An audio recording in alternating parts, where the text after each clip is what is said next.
kalau kita diem ya bakalan susah. Kalau cuma ngeliatin doang ya sekedar ngeliatin itu nggak akan menjadi perubahan. Tidak akan merubah ya. Iya. Oke.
Hai, kembali lagi di Party Channel. Masih bersama saya Rifanisa di konten Perempuanku Hargailah Wanita. Kalau boleh saya mengutip kata-katanya Rocky Gerung, bahwa yang namanya perempuan dahulu itu unspeakable ya, tapi sekarang yang namanya perempuan itu the unstoppable ya. Dan hari ini saya sudah ditemani oleh sahabat saya ya, interpretasi perempuan yang unstoppable ya.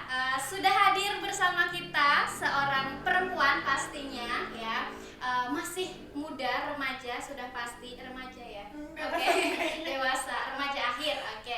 Beliau itu adalah pengusaha ya, maksudnya bergerak di bidang bisnis and then aktif juga di dunia politik. Dan kalau saya lihat di sosial medianya, dia aktif sekali di kegiatan-kegiatan sosial dan kemanusiaan. Langsung saja, halo Alfi. Halo Mbak Rifa. Gimana kabarnya Alfi? Alhamdulillah baik banget. Aduh, sahabat perempuan, jadi Alfi ini datang jauh-jauh dari Sukabumi loh ya, spesial untuk ngobrol-ngobrol di Party Channel ya, untuk sharing-sharing ya Alfi. Thank you banget Alfi sudah datang. Makasih juga udah ngundang. Oke, jadi acaranya apa nih di Cirebon? Gak mungkin dong ke Cirebon cuman ketemu sama saya aja ya kan, karena saya tahu Alfi ini sibuk banget. Enggak juga sih, so sibuk gitu ya biar kelihatan sibuk. Jadi kebetulan memang kan saya juga kerja di salah satu perusahaan. Nah sekarang itu saya dipercaya buat pegang Jawa Barat untuk lagi ada proyek pupuk dari pemerintah itu untuk disalurkan ke petani-petani. Nah itu saya kebetulan pegang Cirebon juga salah satunya itu, dan di Cirebon ini cukup lama, udah ada 3 minggu kali. Sudah ada 3 minggu ya. ya. Saya dapat jodoh di sini. Aduh. Gimana nih di Cirebon? Enak nggak nih? Enak banget ya, ternyata kotanya maju banget ya sekarang tuh, dan apapun tuh gampang ternyata di Cirebon, nggak seseram yang saya bayangkan. Malah betah gitu di kota Cirebon tuh. Terus orang-orangnya juga ramah, terus kuliner-kulinernya juga enak-enak, dan di kantong juga ramah ya ternyata kulinernya. Sudah nyobain kuliner apa aja nih Alfi di Cirebon? Nasi lengko ya. Nasi lengko. Jamblang sudah? Jamblang Belum ya. Oke, nanti saya ajak di Jamblang. Terus yang lain apa lagi? Terus apa tuh, empal gentong ya. Empal gentong, itu juga udah tuh, itu enak juga tuh. Terus apa lagi ya? Lupa pokoknya banyak lah ya. Pokoknya banyak. Oke. Alfi ini seperti yang tadi saya sampaikan, bahwa Alfi ini adalah sosok perempuan ya, interpretasi perempuan yang di unstoppable. Berat banget ya. Berat banget ya. Karena ya sahabat perempuan, Alfi ini dia aktif di dunia politik, kemudian pegang banyak bisnis ekspor impor ya nggak? Iya. Ya, kemudian kosmetik dia punya, kuliner ya ada ya, kuliner punya, kemudian kafe juga dia punya. Semua aja disikat sama dia. Itu masih belajar. Masih belajar ya. Jadi Alfi juga punya kafe juga di Sukabumi sana. aktif ya di kegiatan sosial ya, saya lihat ya. Macam-macam sih ya. Iya, ada di kegiatan sosial kita memang apa ya, ada di komunitas ya. Kita komunitas, salah satu komunitas kayak gitu. Terus selain itu juga bisnis juga sih, sama kerja juga iya sih, sama sambil kuliah masih. Oh ya, ini lagi kuliah lagi ya, lagi kuliah lagi S2. Oke, Alfi kenapa sih memilih untuk menyibukkan diri yang tadi? Capek dong kuliah iya, kerja iya, kerjanya banyak lagi harus keluar kota setiap minggu. Enggak sih, tergantung Tergantung musimnya, tergantung musim job project ya. Kuliah iya, kerja iya, kemudian handle yang lain ya kan. Ekspor impor masih jalan, masih pandemi kayak gini masih ya. alhamdulillah, Oke. ya. Kenapa Alfi memilih untuk itu? Jadi memang salah satu basically saya kan di bidang ekspor impor dan perizinan juga. Jadi ada nama usaha saya itu Is Group Consulting, itu udah berdiri hampir 2 tahun. Itu alhamdulillah di masa pandemi justru bisnis itu nggak mati gitu. Dari mulai perizinan kemudian ekspor impor itu berjalan dengan lancar. Sempat sih kalau impor itu mati 1 bulan sebelum corona memasuki Indonesia. Kita udah merasakan dampak itu karena di Cina udah 1 bulan lebih dulu lockdown kayak gitu. Karena ini ya di negara Cina juga ya, iya, ininya kerjasamanya iya, ya. kebanyakan dari China. Oke. Capek nggak sih? Capek manusiawi ya. Capek pasti ya. Cuman ya udah, alhamdulillah bersyukur, saya selalu berdoanya diberi kesehatan. Terus apapun yang terjadi, permasalahan apapun diberikan kemudahan dalam apa ya, menyelesaikannya. Itu sih intinya, bersyukur sama selalu jaga diri juga. Jaga diri dan jaga kesehatan ya. Iya, itu. Oke, itu tadi kalau dari bisnisnya ya, Alfi aktif juga ya di politik ya. Iya. Aktif juga di politik. Kenapa sih sebagai perempuan kenapa memilih berpartisipasi di dunia politik? Dulu sih anti politik dulu, justru ya anti politik, tapi apa ya, setelah memang lulus kuliah, memang di kuliahan saya kan aktif juga di organisasi gitu. Nah terus setelah itu saya rasa perlu deh buat tahu yang namanya politik tuh apa sih, kayak gimana sih, karena kebijakan dalam bisnis itu diaturnya salah satu oleh perpolitikan yang ada di negara kita ini. Jadi mau nggak mau harus. Betul banget, karena hukum ya, warna hukum itu dipengaruhi oleh warna kabinet, iya nggak? Iya, Betul nggak? betul, itu udah rahasia. Betul sekali gitu. Betul, kan. betul. Alfi, sepenting apa sih perempuan itu harus tahu tentang hukum, tentang politik seperti itu? Itu menurutku sangat penting ya, walaupun hanya dasarnya saja, nggak harus sih terlalu mendalam, tapi kita harus tahu gitu, karena apa, setiap kejadian atau apapun itu kita bisa ibaratnya disinkronisasikan, nggak hanya sekedar bicara, tapi dengan peraturan hukum yang ada, kemudian dengan peraturan-peraturan yang kemudian timbul di kemudian hari. Itu kita harus paham akan hal itu, minimal dasarnya aja gitu, untuk menjaga diri dan keluarga lah minimal kayak gitu, dan lingkungan sekitar. Oke, jadi walaupun kita perempuan, kita harus tahu minimal dasarnya saja. Iya, betul ya. Dasar aja. Oke, karena ya kita harus untuk kepentingannya untuk menjaga diri dan lingkungan sekitar kita, ya circle terdekat kita. Betul, gitu iya, ya. Iya, itu. Oke, kemudian bisnis sudah, politik sudah, sekarang Alfi sedang studi lanjut. Iya, betul. Lagi tugas akhir ya, tesis Iya, ya. tesis. Gimana nih perasaannya? Perasaannya Happy gimana nggak ya? pandemi kayak gini? Apa malah seneng gara-gara kuliah online? Jadi kan bisa kuliah sambil rebahan, kemudian kameranya di off kan. Biasanya mahasiswa saya soalnya Iya, seperti betul. itu. Saya mahasiswa yang mungkin salah satunya terkadang seperti itu ya. Oke. Kalau kuliah pagi banget kadang belum mandi gitu Belum ya, mandi. manusiawi. Saya Pakai lakukan. tutup aja. Betul, saya mengalami hal itu kayak gitu. Cuman kadang ada plus minusnya sih. Ketika online kan kita terbatas ya, waktu Yes. terbatas. Kadang koneksi juga naik turun ya kayak gitu. Apalagi kalau lagi saya ada di daerah kayak gitu tuh kadang nggak Kesulitan stabil, ya?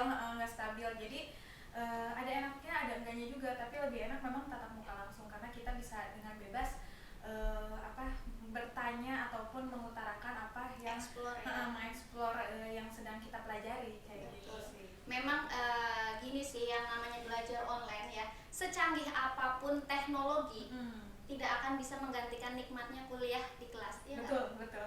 Walaupun kadang ngantuk gitu ya. Walaupun di kelas. kadang ngantuk gitu kan. Iya, tapi enak aja gitu tatap muka langsung itu. Feel-nya dapet ya. Iya, ada apa ya? Ada apa?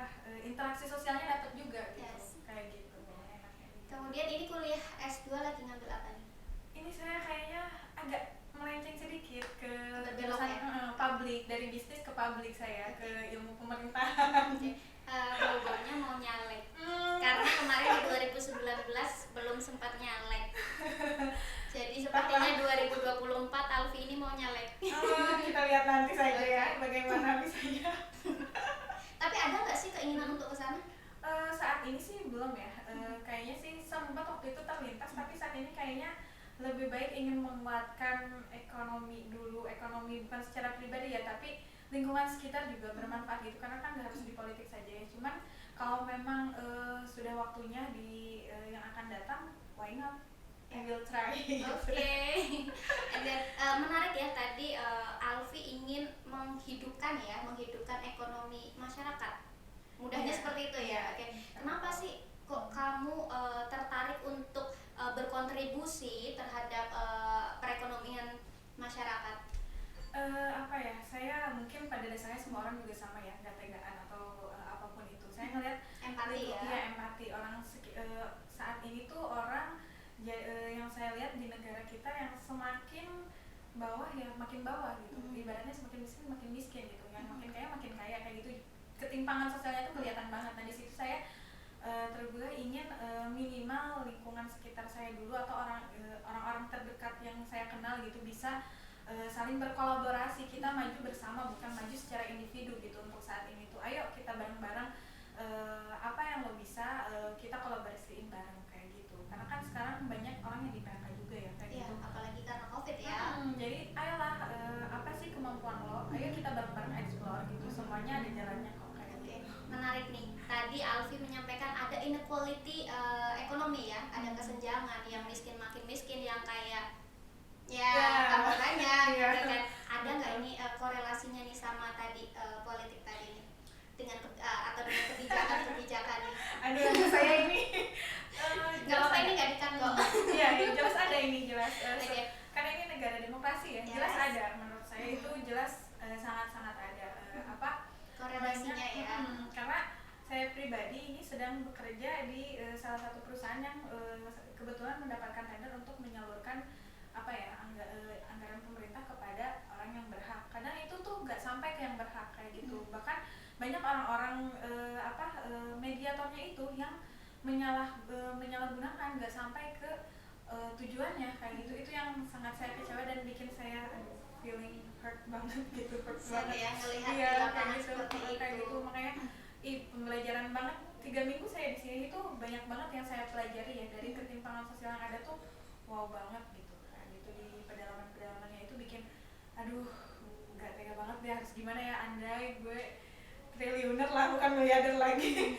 Gue kasih itu ibaratnya untuk ayo come on kita bangkit bersama gitu, ibaratnya memberikan edukasi ke orang-orang yang sesuai kebutuhannya kayak gitu. Oke. Tapi balik lagi ya, dengan adanya fenomena yang Alfi lihat di lapangan, temui gitu, itu menambah rasa ingin gue harus ke politik because gue lihat di lapangan seperti ini, gitu nggak sih? Iya. Menambah powernya untuk gue harus nih berada di parlemen gitu. Iya, one day gue harus ada di situ untuk tadi membuat suatu ya. kebijakan yang bisa mensejahterakan, walaupun itu nggak mudah ya. Mungkin kayak lu teori banget sih kayak gini, teoritis banget, tapi seenggaknya ada take actionnya tuh ada kayak gitu untuk, karena kalau kita diem ya bakalan susah. Kalau cuma ngeliatin doang ya, sekedar ngeliatin itu nggak akan menjadi perubahan, Tidak akan merubah ya. Iya, Oke. betul. Lanjut lagi ya Alfi ya. Tadi Alfi sudah banyak cerita terkait dengan politik, ekonomi dan lain sebagainya gitu ya. Kenapa sih Alfi sangat peduli dengan hal itu? Alfi kan perempuan. Kenapa harus berkontribusi gitu? Karena bagi saya walaupun kodrat wanita itu memang sebagai ibaratnya dibatasi ya, ada batasannya gitu, tidak bisa melebihi laki-laki juga gitu. Tapi tetap wanita itu harus mandiri bagaimanapun juga. Kalau BCA nggak boleh? Oh mohon maaf ibu, mandiri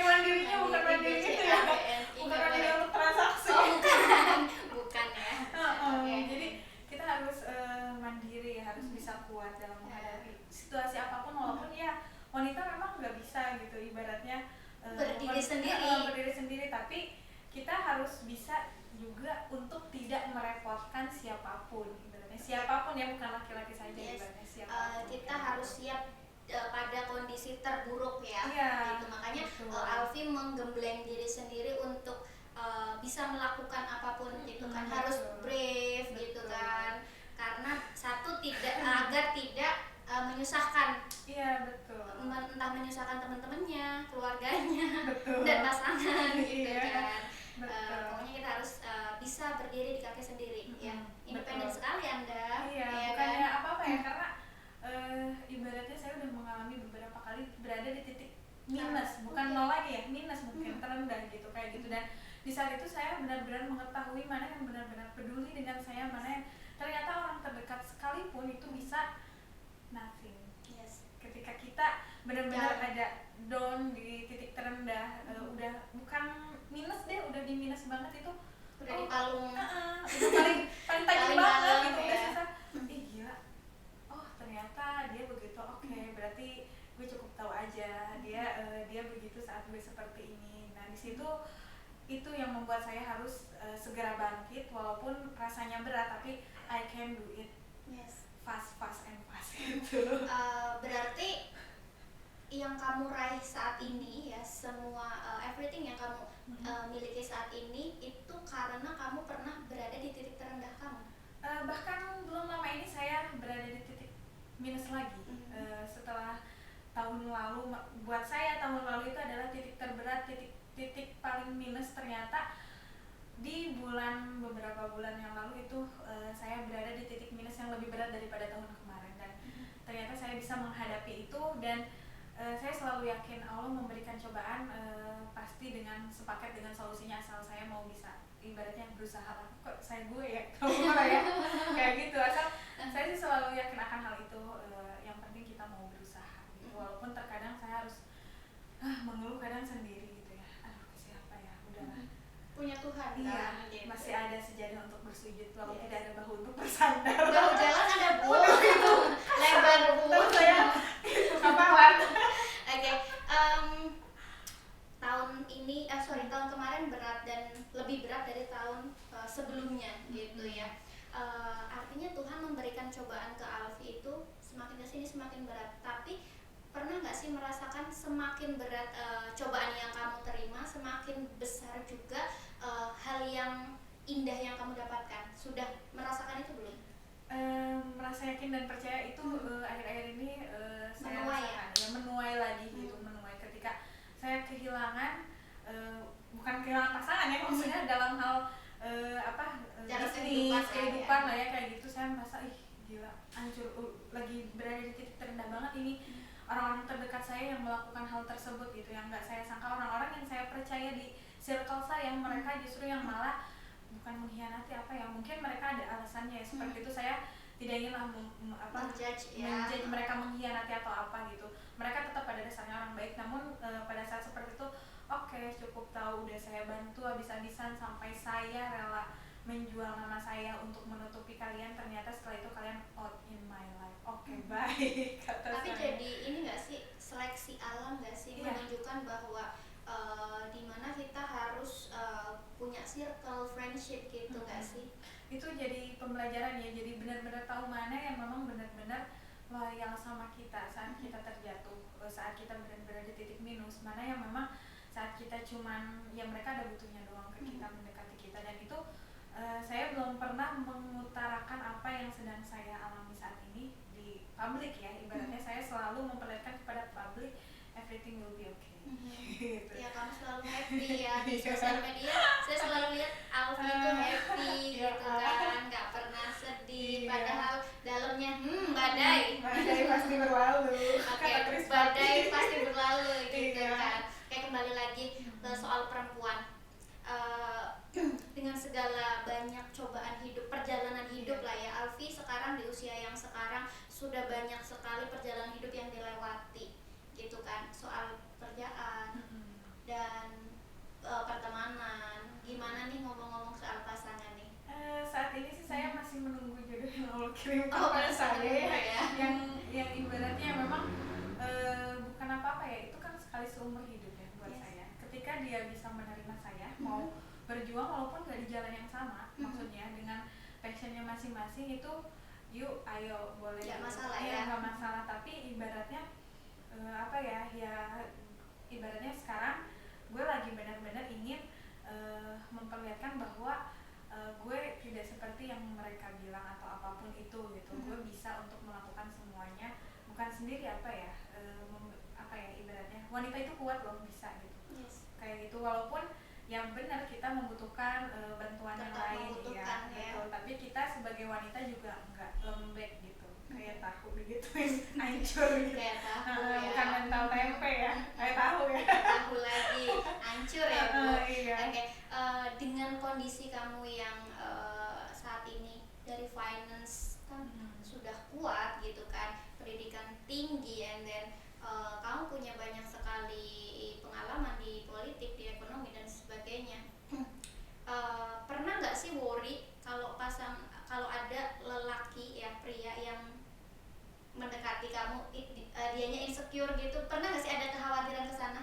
Enggak sih. Kalau menurutku laki-laki yang berpikir seperti itu dia berarti bukan laki-laki yang berpikir maju ke depan kayak gitu. Enggak visioner ya. Kalau memang dia benar-benar ingin bersama sama buat kehidupan kedepannya, ya silakan Support gitu dia ya. support dan bisa menyesuaikan. Ibaratnya bukan berarti harus mengejar saya atau kayak gimana, tetapi kita bikin balance semuanya dengan cara apa? Dengan berdiskusi lah, ngobrol kayak gitu. Nggak harus misalnya lo kayak gini, gue kayak gini nih, lo juga harus kayak nggak harus kayak gitu. Yang penting bisa saling memahami dan menghargai satu sama lain. Tentunya saya juga menghargai kodrat saya sebagai wanita dan laki-laki sebagai laki-laki, seperti itu. Kuncinya adalah komunikasi ya nggak sih? Betul, semuanya itu komunikasi. Yes, komunikasi apapun itu ya. Betul. Itu kunci dalam hubungan, relationship, baik dengan pasangan, dengan teman, partner dan sebagainya gitu ya. Intinya begini Alfi, setinggi apapun karir kita di luar sana, di rumah kita itu adalah tetap perempuan. Betul. Ya, yang solehah untuk pasangannya dan ibu yang baik untuk anak-anak kita. Amin. Ya Alfi ya. Walaupun kita di luar sekuat baja, di rumah tetap membutuhkan pasangan. Ya. Betul. Gitu. Alfi, ada nggak yang mau disampaikan nih buat sahabat perempuan, pesannya sebagai perempuan yang tangguh?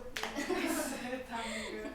Intinya sih sebagai perempuan kita harus kuat ya, jangan mudah menyerah dan selalu bersyukur serta menjaga diri kita sebagai perempuan dimanapun kita berada. Walaupun kita sendiri, kita harus bisa menjaga diri, menjaga lingkungan kita, dan juga kita harus bisa berdiri sendiri tanpa harus bergantung pada siapapun. Oke, harus semangat, harus yang paling penting kuncinya adalah harus bisa berdiri di kaki sendiri, tidak bergantung dengan siapapun.